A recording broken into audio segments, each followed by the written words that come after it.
Hey! Yo, everyone, Andrew here, bringing you another video. And today we're going to be doing our beginner's guide to Wonder Woman. The one and only, the OG female superhero. Wanted to show this off. As you guys know, I'm in the transition of packing stuff up. Hopefully moving sometime in the future. But this is a signed drawing. Well, Gal Gadot signed it. She didn't draw it. But Gal Gadot, the actress that plays Wonder Woman currently in the DC movie universe, cinematic universe, signed this for me. And I really like this picture. Really great stuff. So I just wanted to show that off because Wonder Woman is an incredibly important character. And not only comic books, not only in DC Comics, but in pop culture in general. She is the OG. She is the most famous, popular, influential female comic book character ever created. She's been around for 80 plus years, and the only female character that's had a consistent comic going from her start up till now. That is a pretty big feat. So, in saying that, it's important that I do this video right, because I want people to get into Wonder Woman. She's an incredibly important character to me, and I think there's a lot that she has to offer to other people. She's one of my favorite superheroes of all time, and her stories have inspired me and touched me in different ways. But there's a couple asterisks that go with that. A couple side notes that need to be talked about. Two in particular, so we might as well get the first one out of the way, and time to get a little controversial. When reading Wonder Woman, really, unless you're a hardcore comic book enthusiast, anything before 1985, before the Crisis on Infinite Earths, before the big reboot that happened, really isn't necessary for Wonder Woman, because her stories weren't really that great back in the day. Yeah, there were a few outliers, like Dennis O'Neil trying to take a stab at the Wonder Woman comic and shake things up, but for the most part, the character just wasn't treated with as much respect as other superheroes did. And saying that, because of which a lot of her stories were just overly campy and silly and had a terrible formula to it. That's not to say that there aren't good stories in that. Some of the Golden Age stuff is really solid stuff. But at the same time, unless you're a real fan of the Golden Age, as with any Golden Age material, it can be kind of tough to get into that too. So, when dealing with this beginner's guide to Wonder Woman, I ain't talking about Golden Age or Silver Age, and barely, if any, touching upon the Bronze Age. No, it's all going to be modern from here, 1985 onwards. Here's the other thing that makes things kind of difficult for this video. Now, my general first concept for doing these beginner's guides to DC comic characters was to talk about 10 individual stories that you could read to get to know the character. And I think that works for almost everyone but Wonder Woman. Why is that? Well, plain simply put, Wonder Woman's storytelling is dramatically different from, say, Batman or Superman's, where Batman may have an individual story arc such as Batman Hush, which is a very self-contained 12-issue series in the main Batman continuity. You can just pick it up, read it, and go. Wonder Woman's a little bit different. She is a long-form story character. She is a character that you basically read the first volume, and you go through an entire run with Wonder Woman to get the full picture of the character. That is the difficulty of doing this, because if I give you a recommendation from anything in the Greg Rucka run, yeah, it's good, but some of the parts are not nearly as good as the whole of the body. So, with this video, which is ironically the first video in this series that I'm going to do, I'm going to change the rules just for this character. And instead of having limited to just 10 stories or needing to reach 10 stories, I'm going to focus on story arcs or collections of stories. I'm still going to make it relatively easy for you to jump in and read this character, so I don't want you to feel overwhelmed if I give you the Marvel, the Greg Rucka run that has 6 volumes in it. I don't want you to feel overwhelmed at all. I'm going to talk in detail what each run brings to the table and why it's important to Wonder Woman. And I even will touch upon some stuff that are important more on the side as things that you can read if you want to, but you don't necessarily have to. In saying that, a great thing about Wonder Woman is that her character can be mapped out pretty easily by 4 distinctive runs for the character. Now kind of 5 if you look into it, depending how you want to see it. There is the Jorge Perez run, the Greg Rucka run, There is the Gal Simone run, and then there's the Brian Azzarello run. James Robinson took a big stab at Wonder Woman, and a successful one, if I have to say so. And Greg Rucka did jump back onto the character fairly recently. But in saying that, there's 4 to 5 main runs that you really have to look out for. There are some minor things here and there that do show up, but I wouldn't worry about that too much. In addition to that, I am going to bring in one Justice League story that involves Wonder Woman that I think is very important for the character for future story arcs, but not just that, it's a good Wonder Woman story because she is the main character of it. So, with all that said and done, let's jump into it and let's talk about Wonder Woman. And we're going to start where we should always start, at the beginning. I feel as though one of the best introductions for Wonder Woman, for anyone in the modern continuity, and one of the best introductions and best origins for Wonder Woman is the Jorge Perez run. Now, after Wonder Woman got rebooted, Jorge Perez did a long run on the character, which, as far as I know, is currently in a 4-volume series. I don't know if they reprinted it with the remaining bits, because there are a couple issues that are not in this, but they're not as essential as the stuff that is in this 4 volumes. And you start off with Gods and Mortals, which is the origin story. If you did just this volume, you'd be getting so much mileage out of it. But you also have Challenge of the Gods, Beauty and the Beast, and finally, Destiny Calling.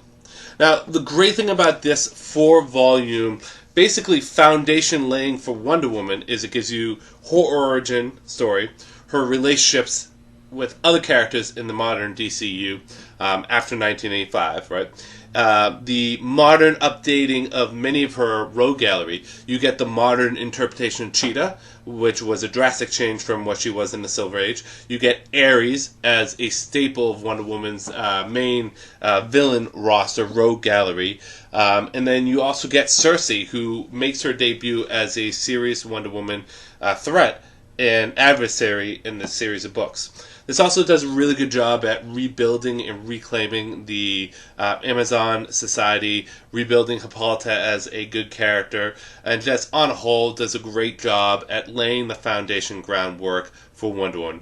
Gods and Mortals is definitely necessary. It is every Wonder Woman fan or someone getting into Wonder Woman should start there. In saying that, I do highly recommend reading these 4 volumes. And the great thing is I want to say 85% of it is still germane or canon or still counts to the current continuity. There are a few changes here and there, like Stephen Trevor is older in this than he actually is currently in continuity. But other than that, solid reading right here. You got to get it. I am going to take a side detour to a story that I don't necessarily recommend as essential, but isn't necessarily bad to pick up because it does introduce one of Wonder Woman's major characters. That is Wonder Woman The Contest and Wonder Woman Challenge of Artemis. Now, when I got these back quite a few years ago, over 10 years ago, Challenge of Artemis was kind of hard to find. I don't know if it's still hard to find, but you can always look these up on the DC Universe app or on Comixology or wherever they sell online comics, and I'm sure you can probably get the individual issues pretty good. This is a unique story for Wonder Woman because it is her mother's fear for the safety of Wonder Woman, for Diana, forces her to redo the contest and allows someone else, someone named Artemis, to win and become Wonder Woman. So now Wonder Woman goes out, still as a vigilante, just not as Wonder Woman. She's up here in this corner. And Artemis takes the role of Wonder Woman. This is a great thing because it establishes Artemis as a character, kind of lays the foundation for future story hooks that come here and there with the Wonder Woman mythos. And just on a whole, it's a pretty decent story. It did get a lot of controversy because of the art, and I didn't mind the art that much, but it is a bit over-sexualized and really kind of has a lot of the tropes of the 90s and how they portrayed female characters. But if you can look past that, the art is actually pretty decent, and the story is fun. It's not necessary, I don't think it's essential, but if you have a little extra cash or if you want a good side story, it's a good one to jump into. But let's talk about 2 stories from the John Byrne run, which is Wonder Woman Second Genesis, and Wonder Woman Lifelines, to be read in that order, Second Genesis and Lifelines. These deal with Wonder Woman going up against two adversaries, the first being Darkseid, who tries to invade Themyscira, and the second being Morgan Le Fay. And there are a few minor stories here and there that get tied into this, but this also brings in the introduction to Cassandra Sandmark as the new Wonder Girl. Kind of. It's her first appearance, from what I remember. These are fun stories. The art blends so well with the storytelling. It is kind of an acquired taste art, but it does blend well with the storytelling. And having Wonder Woman go up against Morgan Le Fay and also Darkseid, solid choices they're great adversaries for her, because they're larger-than-life villains, and they're villains that can match her on both a physical but also a magical sense. So great reading right here. That's definitely a must-get. Now time for two side stories that I suggest, but I don't know if they're essential. And that is Wonder Woman Paradise Lost and Paradise Found. A lot of this storytelling done in here is kind of foundation for what Greg Rucka will eventually do once we get to him. But this is more or less a conflict between Wonder Woman and her mother, and it ties into the overarching stories that are in the DC universe at the time. It really deals with Wonder Woman losing her title yet again, and having to deal with just being Diana. It also deals with the fact that the Amazons are in conflict, a civil war might erupt, and really where's her place at the end of it, and what ultimately transforms Themyscira. I don't think it's necessary. It's a fun read, but it's more of a side read, and only pick it up really if you want to kind of fill in all the gaps in the Wonder Woman continuity. Again, not necessarily, but fun. So the Greg Rucka run is kind of a long run. It's 6 volumes long, 5 of which are interconnected with each other, so that they tie into each other, one of which isn't. And the first one would be Wonder Woman, the Hekatai? I always screw up the name. As you can see, this is a story that deals with Wonder Woman and Batman, and they don't necessarily get along in this. They're both pursuing a girl, both for individual reasons. Basically, Batman wants to bring justice, Wonder Woman wants to protect, and it comes to a conflict in the head. The great thing about this story with Greg Rucka's run on Wonder Woman is you don't have to read anything else. This is a great individual story and a defining story. And I do recommend picking this up as an essential read for Wonder Woman.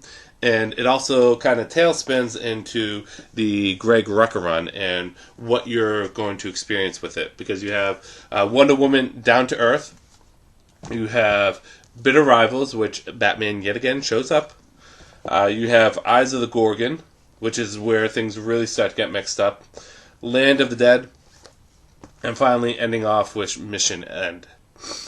And basically, the Greg Rucka's run is, if anything, an exploration of Wonder Woman outside of being a superhero. She is a superhero in this, but this looks at what is Diana like as a person, and also her relation to Themyscira and the world. And ultimately, how that ties all together of her being a warrior. There's some really great heroic moments in this. There's really great character building in this. All the stuff that Jorge Perez laid the foundation for is expanded heavily in this. And it's possibly, as a long-form story for Wonder Woman, one of the best. It also has one of the best fight scenes in Wonder Woman comics when she fights Medusa. A lot of other characters get some shine in this too, mixed up with the Pantheon. Ares gets quite a bit of a power boost in this. It's just overall a fun ride, the Greg Rucka run. This, I would say, is essential, right? As a run, Greg Rucka's run is solid through and through. So it's definitely, you should pick it up. The only downside to it is when you get to Mission's End, it ties a lot into what goes on with OMAC Project and also the Crisis on Infinite Earths. So it can be a little jungled up when it comes down to that, but other than that, it's solid read.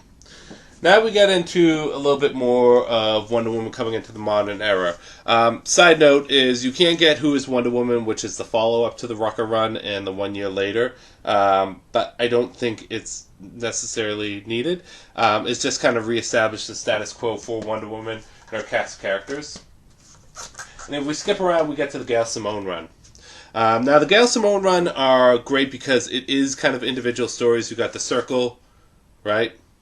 You got the Ends of the Earth, the Rise of the Olympians, and finally ending it off with War Killer. And all of them are good, and I do recommend getting all 4, but of them that I recommend the most of is Circle. This is a solid story that really delves into the Amazons and how not all of them were cool with Hippolyta having a daughter, and how they all have their kind of cultish beef with Diana. And it's a solid story. It's a nice self-contained story. You can get all 4. War Killer is pretty good, but I would have to say if you had to pick up one, the Circle. And then that makes us move on to the next run because we're going to... Oh, and Gail Simone's run also have Contagion. I'm sorry. We're going to jump over a couple things. And we're getting to the end. I don't have all the volumes in the run because, as you know, at this point when the New 52 happened, I started picking up individual issues. But the Brian Azzarello run is magnificent. It focuses on the Greek pantheon quite a bit, reinterpretations of that, as well as focuses on Wonder Woman as a warrior. Some people will say, well, what's the point of getting this? Because a lot of this may not be canon anymore. But it's still a solid read through and through. Pick it up. Which brings me to the first of, and probably the only, of the non-Wonder Woman comics that you should read, and that is Darkseid War. Darkseid War is basically what it sounds like. Darkseid comes to Earth. It deals with the Anti-Monitor. It deals with the conflict in between all of them, but also it introduces a couple characters that are essential to Wonder Woman. Grail, who is an Amazon who is the daughter of Darkseid and kind of the polar opposite of Wonder Woman, plays an essential part. We find out that Wonder Woman has a secret twin brother, so that's interesting, and we'll touch upon that a bit later. And then finally, Wonder Woman is the main character of this. She is the internal dialogue for the story, and she really kind of plays the most pivotal role in it, kind of tying the team down again. Great art, great storytelling, and probably one of, if not my favorite, Justice League stories. And we're down to the last 2 runs. You have Greg Rucka returning, and he does a run on Wonder Woman that is a retelling of her origin story, and then her in the modern age. I would avoid the retelling of the origin story. It's not bad, but it's not as good as the Jorge Perez run. But the modern interpretation, the modern stuff, I believe it's called Lies, is the first volume in it. Solid run through and through. You should pick it up. And then finally, the last thing I recommend for Wonder Woman is a jump on with issue number 34 of the Rebirth era, is the introduction of Jason, which is Wonder Woman's brother. He was teased at the end of Darkseid War. James Robinson's run on Wonder Woman is solid through and through, and it's consistent. And that's something that you need in a comic book, consistent. So if you're reading this online, or if you're picking up individual issues, issue 34 onwards is the start of James Robinson's run. I forget where it ends. But if you want to, Children of the Gods is the individual graphic novel you should pick up. And that is it, right? Of the stuff that I do recommend you getting into, the Jorge Perez run, essential, right? John Byrne run, really fun. The Greg Rucka's first run, really good. Gail Simone's run, really good. Those 4 runs right there is going to get you going on Wonder Woman. And then take all my recommendations from there and kind of steamroll it. There are a couple other stories that get thrown in there that are good. Some in the Rebirth, some in the post-Flashpoint, or pre-Flashpoint, sorry. But really, those are the stuff that you should focus on. And if you get the Brian Azzarello stuff is really gorgeous, fantastic stuff. Wonder Woman's a great character because she embodies, I think, a balance between the the Batman serious justice, do what needs to be done, and Superman's idealish hope and belief in the betterment of humankind. She's a warrior, she's a diplomat, she's a hero, she's a princess, she's a lot of things, and sometimes they come into conflict with each other, and sometimes they blend well with each other. And that's the beauty of her as a character. I strongly recommend you get into her. At the very least, jump on with the Gods and Mortals and go from there and fall in love with her like I did. Because she's the best female character for a reason in comic books. Because she's so good and so amazing. Well, you could very well say she's so wonderful, right? So, with that said, a couple things. As always, please check me out on social media. I got Facebook, I have Twitter, I have Instagram, and I also have TikTok. TikTok just do @AndrewCutter Inc. In addition to that, if you want to support me on Patreon, I am currently out of work. I am trying to get new work in. You can go over to Patreon, throw a $1 here and there. It helps out. Right? I do appreciate that everyone that does support me. But really, anything you can do would be great. It allows me the freedom to do these videos, because one of the reasons why I weren't able to pull out as much videos as I did when I was in college is because my previous job absorbed so much time. I was too tired, or I just focus on the family. I didn't have time for videos. I want to get back into doing consistent videos, and part of that is being able to support myself and my family. I am also going to do a video talking about two business ventures that I'm entering into. One of which is with one of my partners who I met actually ironically through this channel. We're starting up a clothing line. So I'm going to bring you the details on that. And it's fun stuff. We're enjoying it. So I'll get you into that in just a bit. But in addition to that, I am going to do a video talking about my weight loss and my weightlifting journey, and to talk about the product that I use, which is called Bucked Up. I'll give you guys a general idea of what I do for my training regimen, as well as what my diet looks like, as well as what I take for supplements. I don't know if any of you guys are interested in weight loss or in staying in shape, but it's something that changed my life dramatically these past few years. It helped me regain my confidence, composure, and really has been an influential drive in me being happy. So yeah, I will do another getting into DC character for my next video after, either before or after I do those other videos. I'll be posting a poll on Twitter either today or tomorrow for what those characters will be. So if you want to make a difference on what characters I talk about, go over to Twitter. And as always, if you have any suggestions for videos, post them down here, and I'll be more than happy to talk about those particular topics. And I'm always open for collaborations too. So if anyone wants to collaborate, your boy is open for collaborations. With that said, this is Andrew saying peace out for now.